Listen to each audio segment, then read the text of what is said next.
सो हे YouTube family, स्वागत करता हूँ आप सभी का हमारे इस प्यारे से चैनल स्काईकॉम अकेडमी में। तो मैं अभिषेक तिवारी लेकर आ चुका हूँ आप सभी के लिए 12th कॉमर्स सेक्शन के इकोनॉमिक सब्जेक्ट का पहला चैप्टर, जिसका नाम था introduction of micro and macro economics. So अब तक की लेक्चर वीडियोस में हमने ये पढ़ा था कि माइक्रो इकोनॉमिक्स के फीचर्स क्या हैं। तो आज की इस लेक्चर वीडियो में हम ये जानेंगे कि मैक्रो इकोनॉमिक्स के फीचर्स क्या हैं। और आज का लेक्चर वीडियो, हमारा लेक्चर वीडियो 4 होने वाला है। सो उम्मीद करता हूं कि आप सभी को ये लेक्चर वीडियो अच्छे से समझ में आएगा। Features of macro economics. अच्छा, ये क्वेश्चन को स्टार्ट करने से पहले मैं आप सभी को ये बताता हूं कि जो अब तक हमने पढ़ा था ना, अब तक क्या पढ़ा था हमने कि जो माइक्रो इकोनॉमिक्स था ना, वहां पर किसकी बात चल रही थी? हमेशा इंडिविजुअल पर्सन की बात चल रही थी, यानी एक जन की बात चल रही थी। और उसी की जो मेन ब्रांचेस थी इकोनॉमिक्स की, उसके अंदर आता था एक माइक्रो इकोनॉमिक्स का टॉपिक। ये जो माइक्रो इकोनॉमिक्स में हमने जो ए का मतलब जाना था ना, क्या जाना था इसका? एग्रीगेट। क्या जाना था? एग्रीगेट। एग्रीगेट में हमने क्या सीखा था कि एग्रीगेट में ना एक पर्सन से ज्यादा की बात की जाएगी, और वो कितने भी हो सकते हैं। 1 2 3 4 5 6 7 8 9, कोई भी गिनती नहीं है। मीन्स क्या, यहाँ पर ना कि ना एक सिंगल इंसान की बात नहीं होगी, एक सिंगल चीज की बात नहीं होगी, यहाँ पर एज होल की बात होगी। मीन्स क्या, पूरी तरह से जो भी चीजें होंगी उसकी बात की जाएगी। तो जो हमारा पहला पॉइंट बोलता है ना कि स्टडी ऑफ एग्रीगेट, यहाँ पर क्या बोलता है कि भाई मैं एक अकेले से, मतलब एक अकेले को लेकर नहीं चल पाऊंगा, मुझे सबको देखना है। मीन्स क्या क्या बोल रहा है कि मैं एक अकेले को लेकर नहीं चल पाऊंगा, मुझे सबको देखना है। फॉर एग्जाम्पल मैं देता हूं, आपके घर में जो भी आपके हेड होंगे फैमिली के, वो कभी भी ना किसी एक के साथ में नहीं जाते, वो सबको मतलब चेक करते हैं कि कौन क्या बोल रहा है, कौन क्या बोल रहा है, उस हिसाब से वो डिसीजन लेता है। सो मीन्स क्या, गवर्नमेंट भी ना कभी भी एक पर्सन के कहने पे कोई भी डिसीजन नहीं लेती है, वहां पर उसको सबको लेकर चलना है, वहां पर उसको सबको लेकर चलना है। मीन्स क्या, जब आपको सबको लेकर चलना पड़ता है तो सबकी राय आपको लेना जरूरी है। और यही कौन कहता है? Study of aggregate. वहां इंडिविजुअल यूनिट में क्या कहता था? यहाँ पर ना इंडिविजुअल मतलब इंडिविजुअल फर्म, इंडिविजुअल जो भी इंडिविजुअल से रिलेटेड चीजें थी वो माइक्रो इकोनॉमिक्स के अंदर थी। लेकिन ये मैक्रो इकोनॉमिक्स के अंदर ना जो ये बोलता है ना स्टडी ऑफ एग्रीगेट, बोलता है कि भाई मैं अकेले नहीं चल सकता, मुझे सबको लेकर चलना पड़ेगा। मीन्स क्या, होल इकोनॉमी, पूरी इकोनॉमी को चेक करनी है। वहां पर क्या देख रहा था? वो इंडिविजुअल को देख रहा था। यहाँ पर क्या देख रहा है? एज होल, मतलब क्या, पूरी इकोनॉमिक्स को साथ में लेकर चलने को हम, हमारा जो पहला पॉइंट कहता है, क्या कहता है? Study of aggregate. अच्छा, ये दूसरा जो बोलता है ना इनकम थियरी, वहां पर क्या था? Price theory. याद आ रहा है? मीन्स क्या, प्राइस थियरी में क्या होता था? वहां डिटर्मिनेशन करता था प्राइस को लेकर। यहाँ पर बोलता है इनकम थियरी है। हमारी इनकम क्या होती है? हमेशा हमारी इनकम क्या होती है? हमेशा फ्लक्चुएट होती है। मीन्स क्या, कभी ज्यादा हो गई, कभी कम हो गई। तो उसको बैलेंस बनाने के लिए, उसकी फ्लक्चुएशंस को प्रॉपर तरीके से मैनेज करने के लिए ये इनकम थियरी कहां पर यूज की जाती है? मैक्रो इकोनॉमिक्स के अंदर। जो तीसरा बोलता है ना जर्नल इक्विलिब्रियम एनालिसिस, वहां पर क्या था? Partial equilibrium. याद आ रहा है? वहां पर क्या बोलता था पार्शियल इक्विलिब्रियम में कि टू फैक्टर्स के बीच में क्या बना के रखना है? बैलेंस बना के रखना है। यहाँ क्या बोलता है? Equilibrium as whole. मीन्स क्या, पूरी तरह से हर चीजों को साथ में लेकर चलना। माइक्रो इकोनॉमिक्स का मतलब यही होता है कि पूरी इकोनॉमिक्स को साथ में लेकर चलना। माइक्रो इकोनॉमिक्स का मतलब क्या हो रहा था कि कोई भी इंडिविजुअल थिंग को लेकर चल रहा था। लेकिन यहाँ पर क्या बोलता है? यहाँ पर क्या बोलता है कि इकोनॉमिक को पूरी एज होल लेके चलना है। मीन्स क्या, पूरी इकोनॉमिक को एक साथ में लेकर चलना है। यहाँ पे इक्विलिब्रियम में यही कह रहा है कि जर्नल इक्विलिब्रियम एनालिसिस का मतलब यही होता है कि पूरी इक्विलिब्रियम को एक साथ में लेकर चलना। क्या करना? एक साथ में लेकर चलना। जो हमारा चौथा कहता है इंटर इंडिपेंडेंस, क्या कहता है? Between income and investment, employment, ये सबके बीच में जो भी कॉपरेशन बनाकर रखना है, बराबर एक चीजों को फ्लो में लेकर जाना है, वो इंटर इंडिपेंडेंस करता है। फिर जो हमारा फिफ्थ पॉइंट है ना, वो क्या कहता है? Lumping method. वहां पर क्या था? सिलीसिंग मेथड। याद होगा तो वहां पर क्या था? सिलीसिंग मेथड। यहाँ पर क्या कहता है? Lumping method. लंपिंग मेथड का मतलब क्या होता है? Bring together. वहां पर क्या कर रहे थे हम? स्लाइसिंग मेथड में एक चीजों को स्लाइस कर रहे थे और उसकी एक इंडिविजुअल स्लाइस की स्टडी कर रहे थे। पर यहाँ पर ऐसा होगा क्या? नहीं। यहाँ पर क्या होगा? माइक्रो इकोनॉमिक्स में हम लोग ये पढ़ रहे थे कि छोटी छोटी चीजों को जो बना मतलब स्टडी की जाती है वो माइक्रो इकोनॉमिक्स के अंदर आती है। लेकिन यहाँ पर जो हम पढ़ रहे हैं वो मैक्रो इकोनॉमिक्स का टॉपिक है। और मैक्रो इकोनॉमिक्स में याद रखना, हमेशा एस मतलब पूरी चीज की मिलाकर जो बात की जाएगी वो माइक्रो इकोनॉमिक्स के अंदर आती है। आपको समझ में आ रहा होगा। तो लंपिंग मेथड का मतलब क्या होता है? लंपिंग मेथड का मतलब यही होता है कि सारी चीजों को एक साथ लेकर चलना। क्या करना? सारी चीजों को एक साथ लेकर चलना। मीन्स क्या? Bring together. वहां पर क्या हो रहा था? स्लाइस कर रहा था, एक नेशनल इनकम से निकालकर इंडिविजुअल इनकम को और उसकी स्टडी कर रहा था। यहाँ पर ना पूरी नेशनल इनकम को देखा जाता है। किसको देखा जाता है? पूरी नेशनल इनकम को, इसीलिए इसको लंपिंग मेथड बोलते हैं। चौथा जो सिक्स पॉइंट हमारा कहता है growth model, growth and development.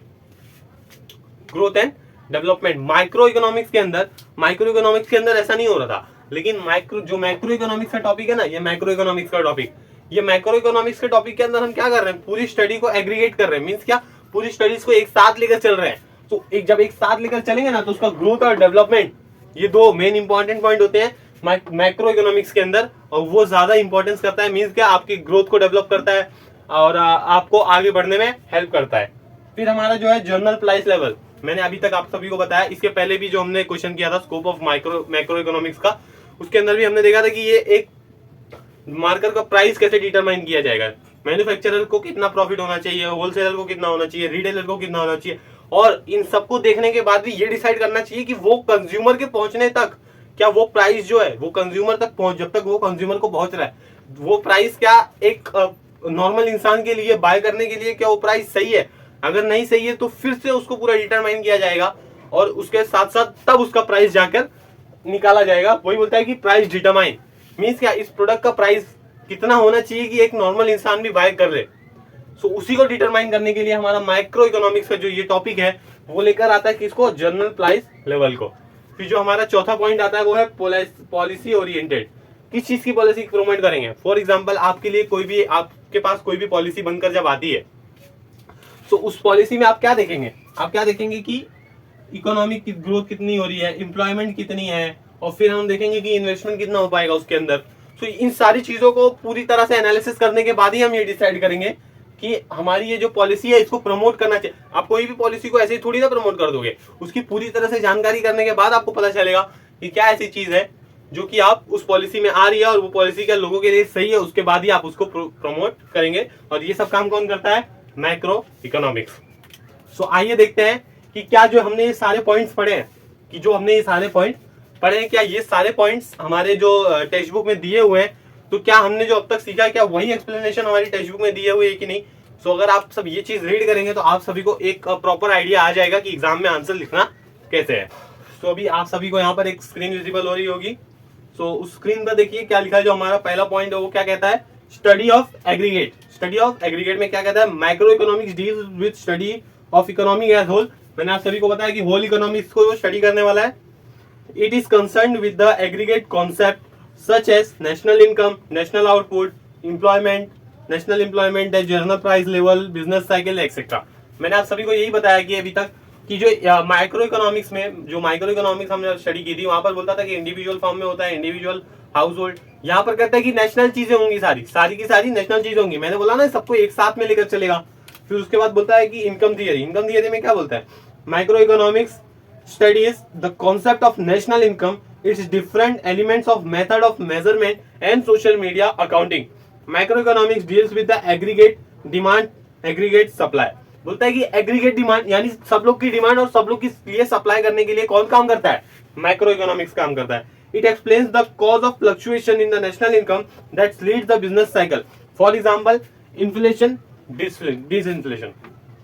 तो ये दोनों चीजें जो है वो किसके अंदर आती है, इनकम थियरी के अंदर। आपकी इनकम ज्यादा, आपका जो भी पैसा आने का जरिया है वो ज्यादा है, तो आपकी जो एक्सपेंसेस भी होंगी वो भी ज्यादा होंगी। ठीक है। तो जो हमारा तीसरा पॉइंट कहता है जनरल इक्विलिब्रियम एनालिसिस, वो क्या कहता है, micro economics deals with the behaviour of large aggregates and the functional relationship. General equilibrium deals with the behaviour of demand and supply, price as whole economy. Means क्या, आपकी demand के according वो supply करेगा, लेकिन economic, national economy को देखकर वहां पर वो सप्लाई करता है और पूरी इकोनॉमिक्स को एक साथ में लेकर चलता है। फिर क्या कहता है, इंटरडिपेंडेंस का मतलब क्या होता है, macro economic analysis takes into the accounting of interdependence between the aggregate economic variable such as income output, employment, investment, price level. For example change in level of investment will be finally result into the changes the level of national income or in levels of output, employment, eventually the level of economic growth. फिर हमारा आता है lumping method. Lumping method में बोलता है lumping method is the study of whole economy rather than its part. मैंने सभी को बताया कि लंपिंग मेथड जो है ना वहां पर स्लाइसिंग मेथड क्या कर रहा था, एक स्लाइस निकाल रहा था, उसके इंडिविजुअल की स्टडी कर रहा था। यहाँ पर नहीं है, यहाँ पर होल लेगा, मीन्स क्या, यहाँ पर पूरी चीजों को साथ में लेकर चलेगा। According to proper building, forest is the aggregation of tree but it does not reveals the property of individual tree. बोलते हैं ना कि फॉरेस्ट जो एक जंगल होगा ना, वहां पर पूरा ट्री को मतलब वो जंगल पूरे ट्री का ही होगा, लेकिन वहां पर ना एक सिंगल ट्री की जो प्रॉपर्टी होगी ना, वो नहीं डिस्कस की जाएगी। और वैसे ही होता है हमारे लंबिंग मेथड में, यहाँ पर सारी चीजों को साथ में लेकर चला जाएगा, किसी इंडिविजुअल पे ज्यादा ध्यान दिया जाएगा नहीं। फिर क्या कहता है, ग्रोथ मॉडल। ग्रोथ मॉडल का मतलब क्या होता है, micro economic studies various factors that contribute to the economic growth and development. It is the useful for the developing growth models. These growths are model for studying economic development, for example. So ये हमारा जिसके अंदर आता है growth model के अंदर। फिर 8 price कहता है कि general price level, determination and changes in the price level are studies to the micro economics. General price level किसके अंदर स्टडी किया जाता है, मैक्रो इकोनॉमिक्स के अंदर। General price level is the average of all prices of goods and services currently being the produce in economy, ठीक है। फिर हमारा 8th पॉइंट क्या कहता है, पॉलिसी ओरिएंटेड। पॉलिसी ओरिएंटेड का क्या मतलब होता है, according to Keynes, macro economics is a policy oriented science. It suggested the suitable economic policies to promote the economic growth, generate employment, control of inflation and deflation, etc. So, उम्मीद करता हूँ कि आप सभी को हमारा ये जो माइक्रो इकोनॉमिक्स के स्कोप्स और उसके फीचर्स बहुत ही अच्छी तरीके से समझ में आए होंगे। तो मिलते हैं आप सभी को नेक्स्ट लेक्चर वीडियो में इंपॉर्टेंस ऑफ मैक्रो इकोनॉमिक्स के साथ, और वहां पर हम मैक्रो और माइक्रो के अंदर कुछ डिफरेंस जानकर इस लेक्चर वीडियो को मीन्स इस चैप्टर को यहाँ पर वाइंड अप करेंगे। तो तब तक के लिए हमारे चैनल को सब्सक्राइब करें, लाइक करें और ज्यादा से ज्यादा अपने फ्रेंड्स में शेयर करें। सो मिलते हैं आप सभी को नेक्स्ट लेक्चर वीडियो में, तब तक के लिए जय हिंद, जय भारत।